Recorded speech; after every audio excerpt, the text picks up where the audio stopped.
रहीम अस्सलाम वालेकुम नाज़रीन, आप देख रहे हैं program on the other side में हूँ आपके साथ फ़ायज़ा शराजी।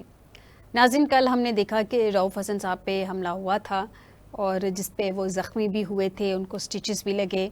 उसकी मुबैना तौर पे वीडियोस भी सामने आ चुकी हैं और आज हमने देखा कि असम्बली के अंदर उस पे सेनेट में उस पे अच्छा खासा इज़हार ख़याल भी होता रहा।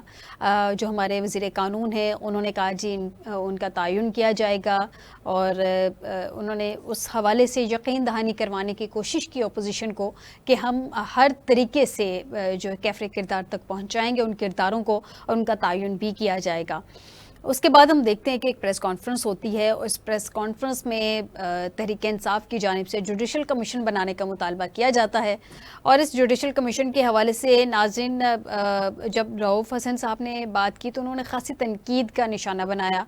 अब दो अलग चीज़ें हैं। रऊफ़ हसन साहब की अगर बात को देखें तो वो कुछ इस तरह का बात कर रहे थे कि जैसे वो ट्रांसजेंडर नहीं थे, ख्वाजा सरार नहीं थे और वो उनके मुताबिक शायद कोई रूप धार के उन पे अटैक किया गया है।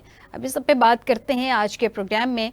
नाज़रीन, इस सब के अलावा हम देख रहे हैं कि सेनेट में यहाँ ये सारी डिस्कशंस भी हुई हैं। वहाँ पे आज तलाल चौधरी साहब भी कहीं किसी से पीछे नहीं हटे हैं। उन्होंने भी ठीक ठाक किस्म की धुआंधार वहाँ पे बातें की हैं। तलाल चौधरी साहब ने एक बड़ी अहम बात कर दी। उन्होंने कहा जनाब साकिब निसार ने पैगाम भेजा, नवाज शरीफ और मरियम नवाज के खिलाफ बयान दो तो पार्लियामेंट जाओगे। इसकी क्या हकीकत है, इस सब की क्या स्टोरी है, सब पे भी बात करेंगे नाज़रीन। नाज़रीन, ये सारी स्टोरीज़ हैं, इन पे बात करेंगे। लेकिन हमारी सियासत में लगता ऐसे नहीं है कि जैसे तमाम सियासतदान एक साथ बैठने को तैयार हैं। हुकूमत बार बार मिस कॉल्स तो दे रही है अपोजिशन को कि वो उनके साथ बैठ जाएं, लेकिन इस तरह से लगता है कि जैसे अपने मसाइल हल करने के लिए अपोजिशन को वो मिस कॉल्स दे रही है कि हो सकता है उनकी कॉल अटेंड कर लें, उनको रिस्पॉन्ड कर दें और उनकी जो मुश्किलात है कुछ उसमें कमी आ जाए। क्योंकि अगर हम देखें तो एक अच्छी खासी तगड़ी अपोजिशन का सामना है इस वक्त मौजूदा हुकूमत को। इस सब पे भी बात करेंगे आज के प्रोग्राम में। और नाज़रीन, अल-कादर ट्रस्ट केस में सजा हुई तो ये सियासी इंतकाम होगा, ये कहना है पाकिस्तान तहरीक इंसाफ के रहनुमा शेर अफजल मरवत का। उनसे जब एक सवाल किया गया तो उन्होंने उस पर आज इस हवाले से बात की है। क्या शेर अफजल मरवत साहब जो इसको कह रहे हैं काफ़ी दिनों के बाद सामने आए हैं, इस सब पे भी बात करेंगे आज के प्रोग्राम में। नाज़रीन, मुझे एक छोटा सा ब्रेक लेना है, ब्रेक के बाद वापस आएंगे तो इन सारे टॉपिक्स पे बात करेंगे, लेकिन इस ब्रेक के बाद। वेलकम बैक नाज़रीन, इस वक्त हमें ज्वाइन किया है मियाँ हबीब साहब हैं, सीनियर एनालिस्ट हैं। बहुत शुक्रिया हबीब साहब हमें ज्वाइन करने के लिए। अस्सलाम वालेकुम हबीब साहब। जी वालेकुम सलाम। हबीब साहब, ये क्या रहा है पाकिस्तान में? हम देख रहे हैं कि रऊफ साहब पे 2 दफ़ा अटैक हुआ। एक दफ़ा तो चले एक कोशिश थी जिसमें वो अपने आप को बचाने में कामयाब हो गए, लेकिन दूसरी दफ़ा वो उस तरह से अपने आप को नहीं बचा सके लेकिन ज़ख्मी हो गए। आज उन्होंने प्रेस कॉन्फ्रेंस की है, जुडिशल कमीशन की डिमांड कर दी है तहरीक इंसाफ ने। अब क्या लगता है ये मामला क्या है एक्चुअल में, आपका एनालिसिस क्या है इन पे? असल में बात यह है कि ये ना तहरीक इंसाफ के रहनुमा के हवाले से जो पूरे मुल्क में एक फजा कायम कर दी गई और देखना बेशुमार रूपोश हैं, बेशुमार से जबरदस्ती प्रेस कॉन्फ्रेंसिंग करवाई गई, बेशुमार जो है वो सियासत से दस्तबरदार हो गया, कोई मुल्क छोड़ के चले गए, कोई जो है जंगलों में फिर रहे हैं। तो ये उसी प्लान का हिस्सा है। लेकिन ये इंतहाई शर्मनाक वाकया है। अब रऊफ हसन जैसा बंदा जो इंतहाई नफीस आदमी है, पढ़ा लिखा है, जो बहुत भी अगर बात करे तो वो इंतहाई जो है वो तरीके के साथ जो है वो गुफ्तगू करता है, वो किसी को गाली नहीं देता, किसी के खिलाफ उस तरह से हर्जा सराई नहीं करता। तो इस जैसे शरीफ आदमी के साथ इस किस्म का सलूक जो है ना उसका रद्देमल बड़ा खौफनाक होता है और वही हुआ, इनके गले पड़ गया। अब आप देखें जितनी मीम्स बन रही हैं, जितने सोशल मीडिया पर आओ बका जारी है, वो इनका सब उल्टा इनके खाते में पड़ गया और ऐसी ऐसी फिक्रे सुनने को मिल रहे हैं, तौबा इस्तग़फ़ार ही कहा जा सकता है। और शायद ये असल में ना ये हिजड़ों से उसे जख्मी करवाने का मसला सिर्फ ये था कि ये इसको जलील किया जाए, ये लोग इसको मशकूक जाने कि ये बंदा जो है ये पता नहीं इनका हिजड़ों के साथ क्या मामला था जो जिसकी वजह से जो है वो इसको उन्होंने मारा। तो वो तो उल्टा पड़ गया, क्योंकि वो तो बंदा ही ऐसा नहीं था। अगर वो किसी देखे ना इस समाज के बंदे के साथ ऐसा वाकया होता है जिससे थोड़ा सब कोई मामला इस किस्म का होता, तो फिर तो लोग उसको मशकूक भी समझेंगे। अब आप एक शरीफ आदमी इनके गले किसी बदकार औरत को पड़वा देंगे तो लोग नहीं मानेंगे। इसी तरीके से सेम ये हुआ है कि इन्होंने जो है वो हिजड़ों से उसको मरवा के तो अपनी तरफ से तो उसे डराने की कोशिश की और कहा कि ये कहीं मुंह दिखाने के काबिल नहीं रहेगा, वो उल्टा पड़ गया आप इनको। तो ये जो इस किस्म के हथकंडे होते हैं ना, ये बेड़ागर्क कर देते हैं। ये जिसने भी ये प्लान किया है ना, उसने इंतहाई बेहुदा हरकत की है और जिसका इन्हें खमियाजा भुगतना पड़ेगा। अब आप देखें कि एक अवामी रद्द-ए-अमल सामने आ गया है। वो तहरीक इंसाफ का तो जो रद्द-ए-अमल आना था वो आना ही था, लेकिन उसके साथ साथ आप देखिए अवाम में एक इश्तार हो गया कि यार शरीफ लोगों के साथ भी इस किस्म का कहने जो सियासत में गंद करते हैं उनके साथ तो समझ आती है कि आप डंडी डोरा कर लें उनके साथ, लेकिन आप एक बिल्कुल नफीस आदमी, शरीफ आदमी जो जिसका किसी के साथ कोई सरोकार नहीं है, वो ना किसी से ऊंची नीची कोई बात करता है, तो उसके साथ भी आप इस किस्म का सलूक करेंगे तो फिर अल्लाह ही हाफ़िज़ है। तो ये आप उसका रद्द-ए-अमल जो है इनको संभालना मुश्किल हो जाएगा। अब क्या हुआ है कि देखें हमारा नजर सामने आ गया, बाकी लोग आ गए, तरीके इंसाफ को एक मौका मिल गया, वो जो है वो अब एक मूव शुरू करने के चक्कर में, तहरीक चलाने के चक्करों में है। तो ये इस किस्म के मामला जो होते हैं ना, तहरीक तो वो ऑलरेडी चलाने के ईद के बाद वो कह रहे थे चलानी है, लेकिन समहाउ वो उस तरह से तहरीक चला नहीं सके जिस तरह से हबीब साहब उन्होंने कहा था कि ईद के बाद बड़ी धुआंधार किस्म की तहरीक होगी।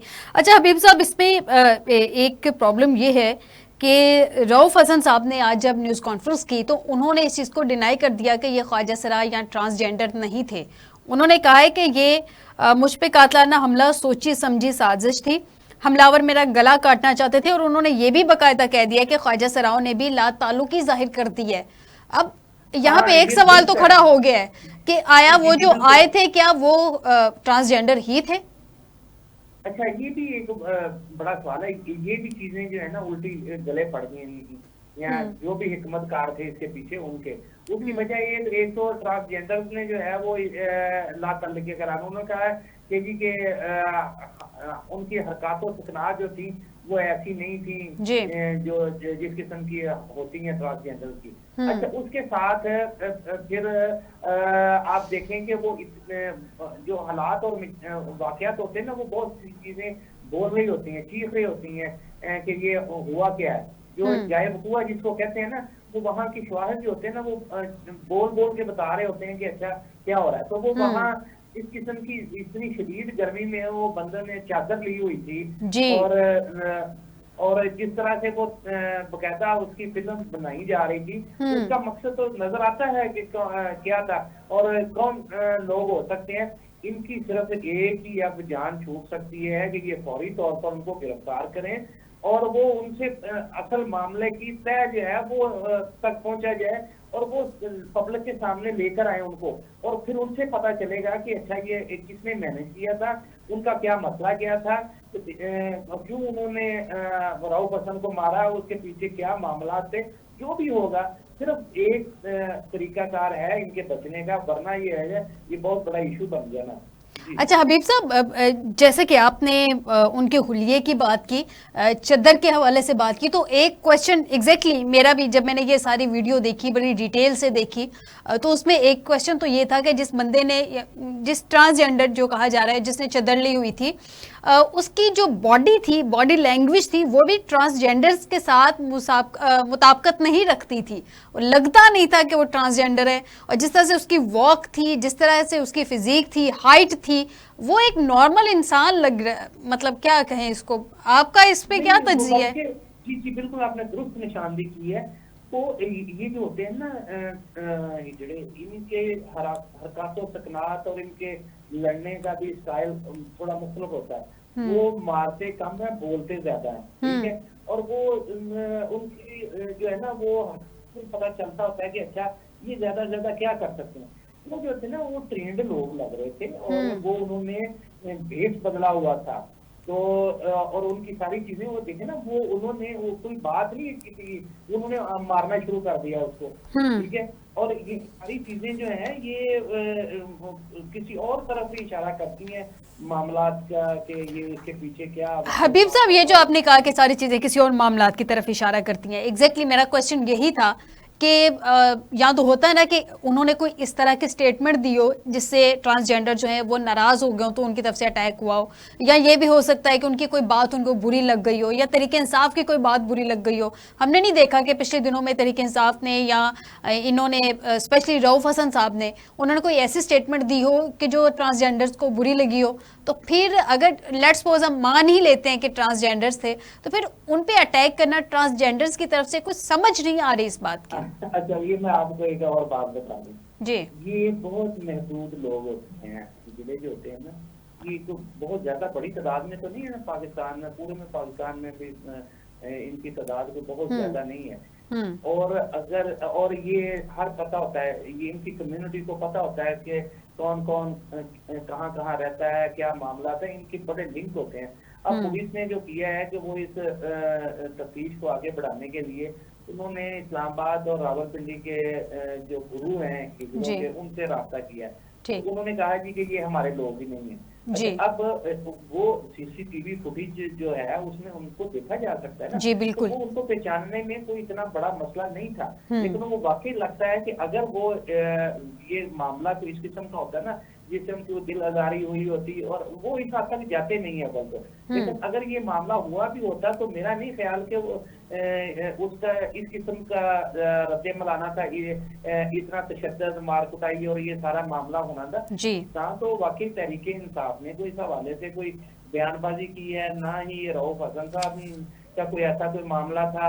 या होता है ना बाल लोग शौकीन होते हैं इन लोगों के, तो वो उनमें तो ये वाली बात भी नहीं थी। तो ये समझ से बाला सारा मामला, ये सारा कुछ यही मैं कह रहा हूँ कि ये ना ये हकीकत है नहीं जिसका रंग दिया गया है, ये मामला कुछ और है। ये यानी कि आपको तस्वीर का ये दूसरा रुख जो है, एक्चुअल जो रुख है वो नहीं हमें दिखाया जा रहा, या वो हमारे सामने नहीं है, एक्चुअल रुख आपको तस्वीर का कोई और नजर आ रहा है।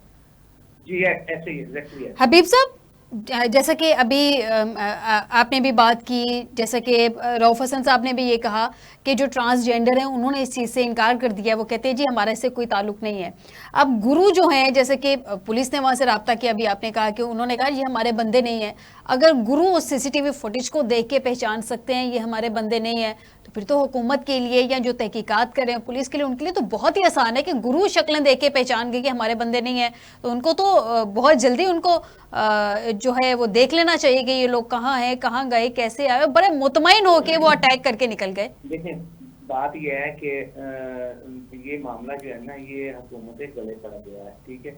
अगर ये ट्रांसजेंडर होते ना तो अब तक उन्होंने पूरी कोशिश, और इसके पीछे कोई हिकमतकार ना होते तो हुकूमत के ये चुटकी बजाने का काम था। उन्होंने चुटकी बजा के इन लोगों को गिरफ्तार करके पब्लिक के सामने पेश कर देना था कि ये देखें जी हमने बड़ी एफिशिएंसी दिखाई है, ये देखें हमने इनको गिरफ्तार भी कर लिया। उनका गिरफ्तार ना होना मामले को मजीद मशकूक कर रहा है और ये साबित कर रहा है कि इसके पीछे कौन लोग हैं, ठीक है। ये डराने धमकाने के लिए, ये तहरीके इंसाफ को के रहनुमाओं को बदनाम करने के लिए किया गया है, और ये इस मामले के पीछे कुछ और मामलात जो हैं, कुछ और मामलात के साथ मेरा एक और सवाल ले लीजिए, दोनों का इकट्ठा ही जवाब दे दीजिएगा। कुछ और मामलात में चलें, कुछ और मामलात जैसे आप कह रहे हैं, तो उन्होंने ट्रांसजेंडर्स का ही रूप क्यों धारा? और भी बड़े सारे रूप थे जो धारे जा सकते थे। इसका एग्जैक्टली आपको क्या लगता है, कोई मैसेज कन्वे किया गया, मतलब ये रूप क्यों धारा गया? बिल्कुल, अब मैं आपको बताता हूँ। एक वाकया हुआ था यहाँ खारिया में कि वो ना पुलिस वालों को हिजड़ों ने पकड़ के ना बारा, ठीक है, तो पुलिस स्टेशन पे उन्होंने दावा बोल दिया। अब उसका जो है ना वो इतना ज्यादा वो फेम इख्तियार कर गया कि वो लोग कहते लोग, सारी पुलिस पर तनकीद हो रही थी, लो जी ये तो इतने गए गुजरे हैं कि ये इन्होंने हिजड़ों से मार खा ली है, ठीक है। अच्छा, दूसरा एक और वाकया हुआ था कि हमारे जर्नलिस्ट से समी इब्राहिम, उनको भी ये ना इस्लामाबाद में किसी हिजड़े से इन्होंने मार पड़वाई थी, ठीक है। अच्छा, असल इसका वो बच गए थे, उन्होंने अपने आप को बचा लिया था। अच्छा, इसका जो असल मकसद होता है ना, जी। वो ये मार पड़वाना नहीं होता, वो जलील करना होता है, वो तस्लील होता है कि ये पब्लिक में देखो ना कि किसी बंदे के, शरीफ आदमी के किसी हिजड़े के साथ कोई मामला हो गया तो लामहला एक उस तरफ को ध्यान जाता है कि इसके क्या तबकात हो सकते हैं, इसका क्या मामला हो सकता है हिजड़ों के साथ। तो वो लोगों में मशकूक करने के लिए, लोगों में जलील करने के लिए उनको जो है ना वो रूप धार कर हिजड़ों से मार पड़वाई गई है, ताकि ये मामला जो है ना उसको मशकूक और उस पे लोगों में बहस करवाई जाए, तस्लील करवाई जाए, ह्यूमैनिटी जो है ना उसको डैमेज करने के ठीक। यानी कि ऑन द अदर साइड अगर हम देखें तो पिक्चर का रुख कुछ और है और फिल वक्त जो सामने है वो कुछ और है। हबीब साहब, मुझे एक छोटी सी ब्रेक लेनी है। नाज़रीन, ब्रेक के बाद वापस आते हैं। तो ये तलाल चौधरी साहब ने जो साकिब निसार के हवाले से बात की है कि उन्होंने कहा कि जी पैगाम भेजा नवाज शरीफ और मरियम के खिलाफ बयान दो तो पार्लियामेंट जाओगे, इस सब की क्या हकीकत है और इस सब पे वो कहना क्या चाह रहे थे एक्चुअली, क्योंकि बड़े मियाँ साहब ने भी साकिब निसार साहब के हवाले से एक ऑडियो की बात की थी। तो ये PMLN एक्चुअल में चाह क्या रही है, इस सब पे बात करेंगे नाज़रीन ब्रेक के बाद। वेलकम बैक नाज़रीन, इस वक्त हमें ज्वाइन किया है ब्रिगेडियर रिटायर्ड ज़फ़र अली साहब। बहुत शुक्रिया ब्रिगेडियर साहब हमें ज्वाइन करने के लिए। ब्रिगेडियर साहब, आज हमने देखा है कि तलाल चौधरी साहब ने सेनेट में खड़े होकर बड़ी धुआंधार किस्म की तकरीर की और उन्होंने साकिब निसार साहब को खासी तनकीद का निशाना बनाया और उन्होंने कहा जनाब साकिब निसार साहब ने मुझे पैगाम भेजा नवाज शरीफ और मरियम के खिलाफ बयान दो तो पार्लियामेंट जाओगे। आपको क्या लगता है ये सारे हुकूमती जो एग्जीक्यूटिव्स हैं एकदम अदलिया के अगेंस्ट क्यों खड़े हो गए हैं? अगर ओवरऑल बड़े ओहदों के हवाले से बात कर ले उनको छोड़ के, जो बाकी जो है जैसे सेनेटर्स हैं, फैसल वाडा साहब हैं, MKM है, ये क्यों एकदम अदलिया को टारगेट बनाने लग गए? ब्रिगेडियर साहब देखिए, ये आपने जिनका जिक्र किया फैसल वाडा या ये चौधरी मौधरी या मुस्तफा कमाल की वो पार्टी है जी, फैसल वाडा की कोई पार्टी है नहीं, उनकी तो कोई नहीं है, लेकिन तलाल चौधरी साहब की तो है ना, PMLN से है। चौधरी का बैकग्राउंड आपको पता है, वो तंजीम साजी में इन्वॉल्व रहे हैं बहुत ज्यादा की और उनको पता है आपको किससे समझाती है। मैं कुछ नहीं कहना चाहता इंडिविजुअल्स पे, लेकिन मैं ये कहना चाहता हूँ कि ये इनको अदलिया, जब अदलिया इनके फेवर में फैसले देती है तो ये अदलिया की तारीफ करते हैं। जब अदलिया कोई मेरिट पे कोई चीजें कर रही होती है, अब क्या नवाज शरीफ जब आया था तो एयरपोर्ट के ऊपर नादरा नहीं गई थी, तो किस रूल में रखा है कि नादरा एयरपोर्ट के ऊपर जाएगी? यही काजी फाइज ईसा साहब है ना, जिन्होंने एक open and shut money laundering का केस था जाबिया से पेपर मिल का, तो वो उन्होंने बंद किया था, आपको याद है? वो ओपन एंड शट केस था वो मनी लॉन्ड्रिंग का, जी। वो उसको खत्म किया गया, तो इन्होंने बड़ी तारीफ की कि ये बड़ा अच्छा हुआ है। नवाज शरीफ जब इमरान खान की हुकूमत गई और वोट ऑफ नो कॉन्फिडेंस पास हुआ, इन्होंने कहा अदलिया ने बड़ा जबरदस्त फैसला किया।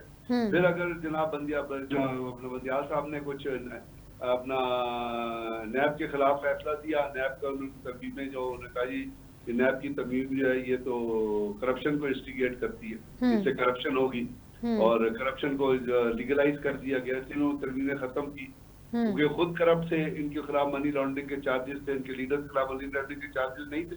क्या जब शहबाज शरीफ प्राइम मिनिस्टर बना तो उसके खिलाफ मनी लॉन्ड्रिंग के नैब ने चार्जेस नहीं फ्रेम किए हुए थे? क्या अदलिया ने जब अपना जनाब अपना मौजूद चीफ जस्टिस थे, उन्होंने नवाज शरीफ का जो फैसला दिया था, उन्होंने नहीं लिखा था कि वो गॉड फादर है? आखिर वो भी तो पढ़े लिखे चीफ जस्टिस थे ना, जी। बहुत पढ़े लिखे चीफ जस्टिस थे, अभी भी वो बहुत अच्छे होते हैं। तो बात सारी यहाँ पे इशू इतना है कि जब इनकी फेवर में फैसले हो, ये इनका करेक्टर है। देखिए, करेक्टर एक दिन में नहीं बनता, आप करेक्टर अपने घर से लेके चलती हैं और तो उस करेक्टर का मुजाहरा अभी यही जिस चौधरी की आप बात कर रहे हैं, इसको कितनी मार पड़ी थी आपको याद है? क्यों मार पड़ी थी? रात को इसको किसने मारा था? भुगती और क्यों मारा था? इसका करेक्टर आपको पता है ना, बैकग्राउंड का। मैं कोई अपनी तरफ से बात तो नहीं कर रहा। तो इस किस्म के लोगों से आप क्या एक्सपेक्ट करते हैं? अब आप मुझे बताइए, आपके ध्यान में ख्याल आता है कि फैसल वाडा किस तरह सेनेटर बन गया? क्यों बन गया? फैसल वाडा ऐसे कितने लोग कराची की सड़कों पे मारे कर रहे होते? क्या उसकी क्वालिफिकेशन है? क्या उसका बैकग्राउंड है? वो बन गया सेनेटर, क्यों बन गया? अब जब वो बन गया है तो किसी वजह से वो बना है, तो कुछ तो वो करेगा ना जिसकी वजह से वो बना है। अब आपको याद है वो जो ये मुस्तफा कमाल है, इसके वोटिंग वाले दिन इसके हल्के के बाहर वोट जो है लोगों ने फटे हुए पड़े थे और लोगों ने इसको वहां खड़े होकर सवाल किया था कि ये तो आपके हल्के के, ये आपके अंदर से किस तरह इसको जिताया गया, एमक्यूएम किस तरह सीटें जीती।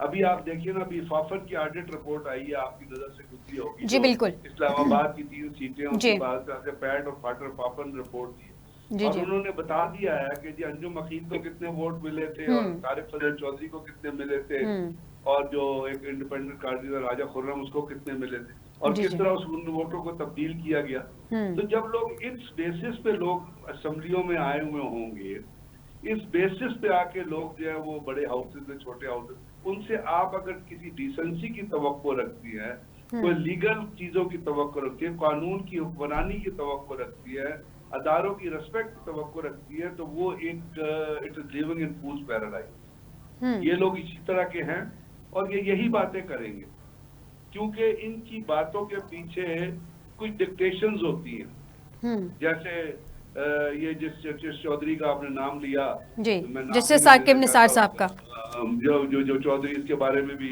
बहुत कुछ कहा जाता था जब ये PMLQ में था, तो मैं वो रिपीट नहीं करना चाहता। तो इसको डिक्टेशन किसने दी होगी? ये मतलब ये बन सकता था, वैसे ये इलेक्ट हो सकता था क्या? ये वोटों पे इलेक्ट हुआ है? वोटों पे क्या ये वोटों पे क्या जीता है? क्या जीत सकता था? अच्छा, तो सेनेटर तो आप किसी को भी बना दें, जिसका नाम देंगी पार्टी सेनेटर बन जाएगी। यहाँ तो वो जो नवाज शरीफ साहब के घर पे जो एक खातून रही थी, जो उनकी अम्मी की खिदमत करती थी, क्या तायरा औरंगजेब का नाम, वो भी सेनेटर बन गई। उनकी क्या क्वालिफिकेशन है? कभी आप खुद ही जाके नेट पे चेक कर लीजिएगा उनकी क्या क्वालिफिकेशन है। क्वालिफिकेशन का मतलब है क्या वो कानून में माहिर है, क्या वो अपना लोकल बॉडीज में उनका कोई तजुर्बा है, क्या उनका कोई गवर्नमेंट मेकिंग का तजुर्बा है। तजुर्बा क्या है कि नवाज शरीफ को जानती, तो वो सेनेटर बन गई। तो इस किस्म के लोगों से मुझे तो कोई हैरानगी नहीं हो रही जो कुछ हो रहा है। इसी किस्म की चीप किस्म की चीजें होंगी और अब अदारों को अपना होड़ दिखाना चाहिए। और सर किन अदारों को आप एग्जैक्टली किन अदारों को चाह रहे हैं कि वो अपना होल्ड दिखाएं? के बारे में आप बात कर रही हैं। अदलिया को अपनी असूल जो हैं और जो पाकिस्तान का कॉन्स्टिट्यूशन है, जितना भी प्रेशर आ जाए, अदलिया को उस कॉन्स्टिट्यूशन, उस कानून के मुताबिक, अगर अदलिया उस कॉन्स्टिट्यूशन, उस कानून के मुताबिक काम करती रहेगी तो पाकिस्तान के लोग, पाकिस्तान के अवाम उनको सपोर्ट करेंगे। और जब अवाम किसी को सपोर्ट करना शुरू करते हैं तो इस किस्म की जो आप जिन लोगों की बातें कर रही है, ये निगेट हो जाते हैं, ये रेलीगेट हो जाते हैं, ये करते रहते हैं। तो आपको पता है करते रहते हैं, काफिले गुजर जाते हैं, चीजें गुजर जाती हैं।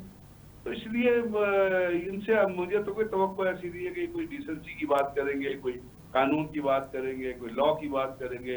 इनको तालीम ही नहीं है कॉन्स्टिट्यूशन की, ना इनको कानून की तालीम। और ये ब्रिगेडियर साहब, तौहीनी अदालत के हवाले से काफी ज्यादा तनकीद का निशाना बनाया जा रहा है कि तौहीनी कोई बात हो गई, तौहीनी अदालत हो गई तो तौहीनी अदालत में बुला लिया जाता है।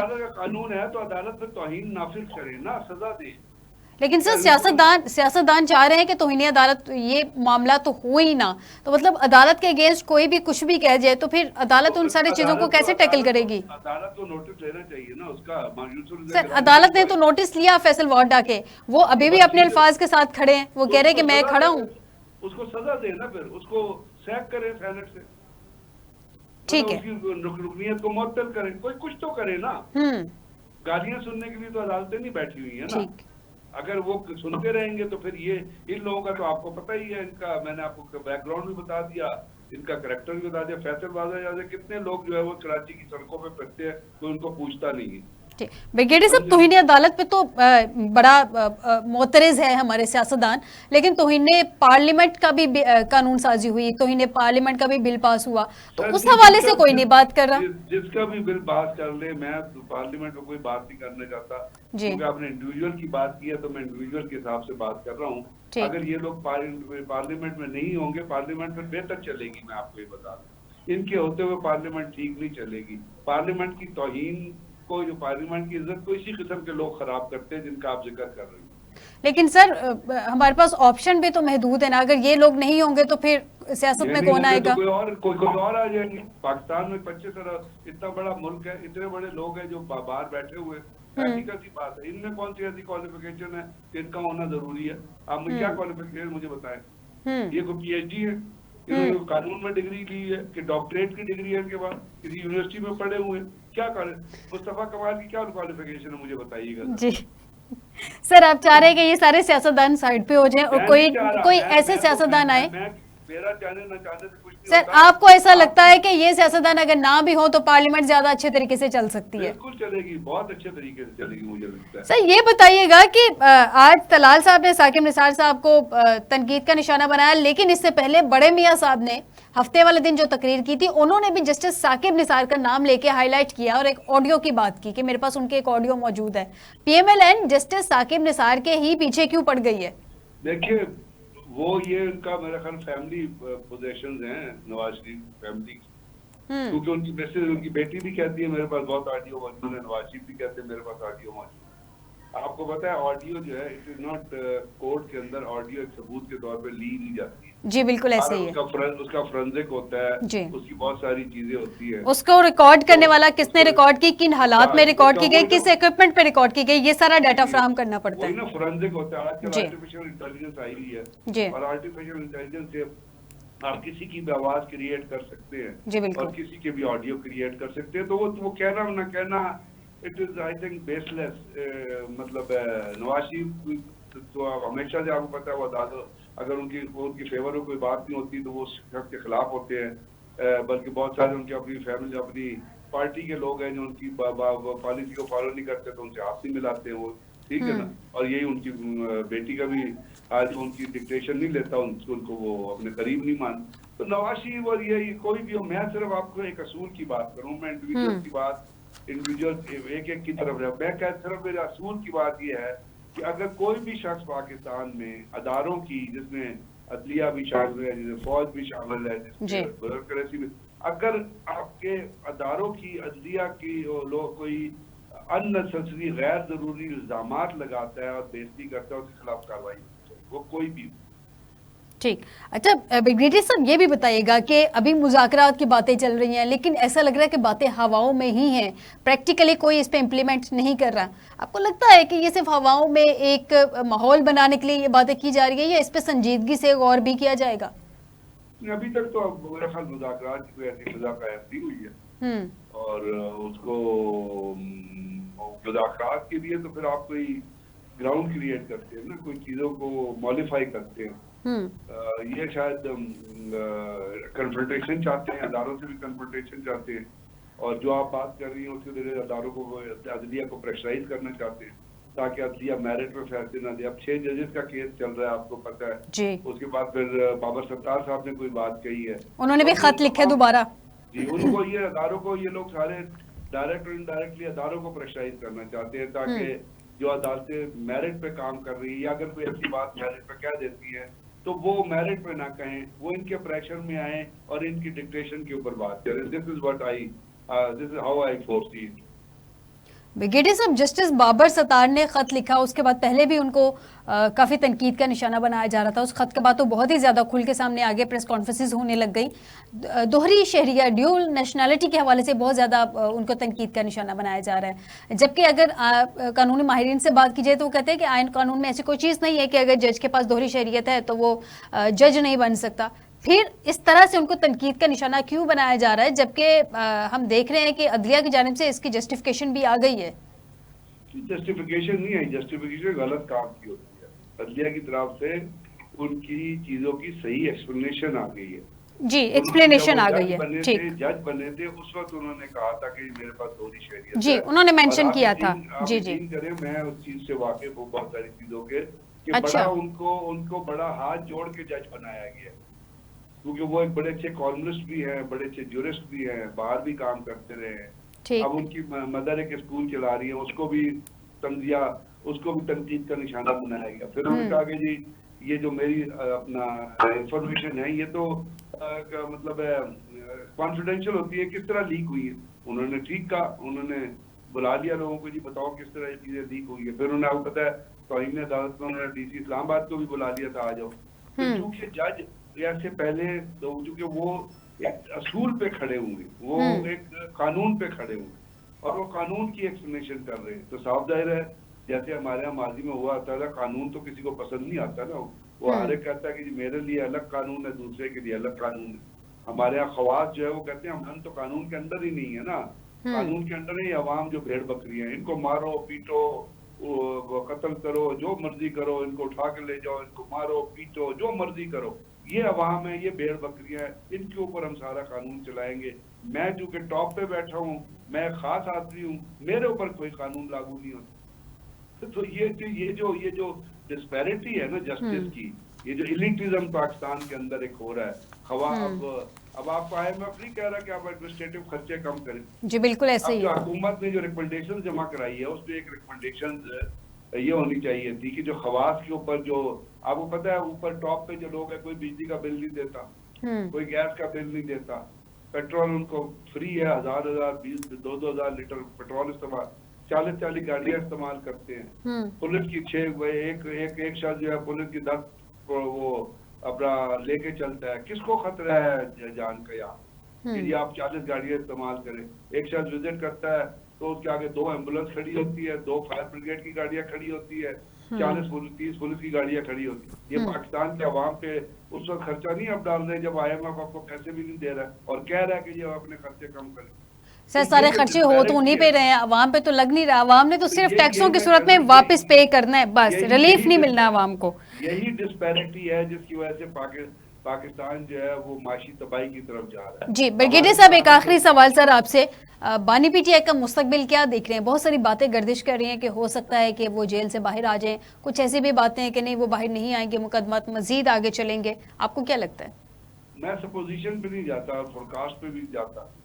वो उनके मुकदमे हैं, मुकदमे अभी तक चल रहे हैं, उनमें सजा भी हो रही है। अभी वो अखबार में खबर थी कि तोशाखाना का एक नया मुकदमा है जो उनके ऊपर कायम किया जा रहा है। तो अब चीजें तो आपको पता है, अब जब अगर वो ये मुकदमे हटेंगे तो वो बाहर आएंगे ना। ये मुकदमे तो 200 मुकदमे हैं, 200 मुकदमे में आप जिधर जब मर्जी पकड़ लें, जितनी देर के लिए मर्जी पकड़ लें, वो जेल के अंदर तो पहले वो मौजूद। ठीक, बहुत शुक्रिया ब्रिगेडियर रिटायर्ड हुसैन फरल साहब आपका कि आपने प्रोग्राम में वक्त दिया। नाज़रीन, आज के प्रोग्राम से दीजिएगा इजाज़त, बशर्ते ज़िंदगी आपसे दोबारा मुलाकात होगी। अपना ख्याल रखिएगा, अल्लाह हाफिज़।